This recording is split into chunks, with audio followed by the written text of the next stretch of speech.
Hi everyone, Yvonne from Corelight, and today we're going to talk about how to manage package installs with Corelight Fleet Manager. So let's get started. We'll begin by logging into our Fleet Manager instance. You can see here that I have a sensor that is waiting to be added to a group. And what we want to do is to enable a package in our sensor policy. So I'm clicking on the Policies tab here on the left, and I'll click into our example policy that we have created. From here, I can go to the Packages tab, and I can scroll down and see all of the different kinds of packages that we have available to us on our sensor policy. Over here on the left side, you can see the different collections that we have. Some of our packages focus on C2 detection. Others might focus on encrypted traffic detection. You will want to enable the packages that are useful to you in your environment. For example, if you have a bunch of ICS or OT devices, you may want to turn on some of these packages. In our case, we're going to go to the core collection and scroll down here and turn on the MITRE BZAR package. If you hover over this question mark, you can see a short description of what each package does. In our case, the BZAR package is going to help us do MITRE attack-based analytics and reporting.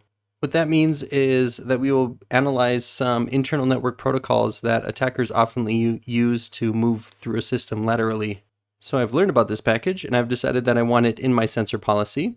I'm going to come over here and just toggle the little radio button, and that will enable the package.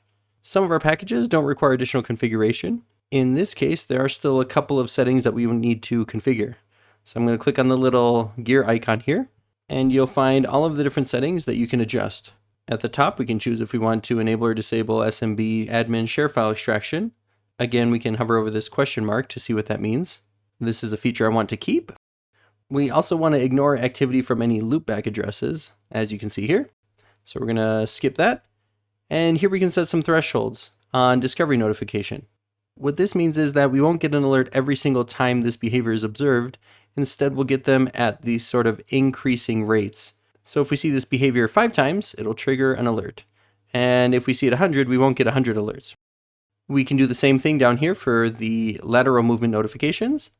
And then we can look at the time interval between lateral movement and execution to trigger notice. What this means is that if there are more than 10 minutes between this same observed behavior, the count will restart at 0. In these two cases, we're going to set the time interval to 5 minutes. Once you've configured all your settings as you want them, we're going to hit the Done button. And you'll see that up in the top, it'll say we need to save our policy. So I'm going to click on Save Policy. We're going to turn on MITRE BZAR. We hit Apply. And the policy will update successfully. Now if we go to our sensors, we can enable this package by dragging our sensors into the correct sensor group. So that's it. I know this was a short video, but if you have any questions, feel free to reach out to your Corelight team. Thanks so much for watching. Take care.